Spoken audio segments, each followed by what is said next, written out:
Kad sākās problēma risināšana? Tad, kad darījums ir noslēgts, ja? Mēs parakstam līgumu, mēs pašiežam rokas, dabūjam naudu kontā, tad mēs sākam risināt to problēmu. Mēs taisam to TikTok kontus, mēs sākam likt to tur, mēs sākam risināt to problēmu. Ar kas tu esi līdz tam? Problēmu atradējs. Tev ir jāmāk atrast problēmu, lai būtu vispār ko atrisināt. Jo, ja nebūs problēma, ko atrisināt, vai būs darījums. Tātad mums ir jāmāk atrast problēmu. Iedomājieties, ja jūs uzdodat, teiksim, cilvēkam tur, nezinu, TikTok gribi, nu, tur it kā jā, varētu. Ok, mums tur maksā 1500 pakalpojums. Ņems?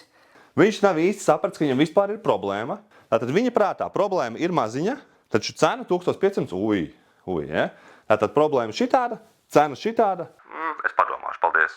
Jūsu uzdevums ir, uzdodot pareizos jautājumus, izveidot to problēmu šādu te, lai pēc tam, kad jūs pasakat 1500, jā, tā problēma tiešām ir tāda, viņa tas sāksies neko nedarīšu, ja? Tad tā cena vairs neliekās tik liela. Tas ir jūsu uzdevums pārdošanā, tajā pārdošanas tikšanā. Ja?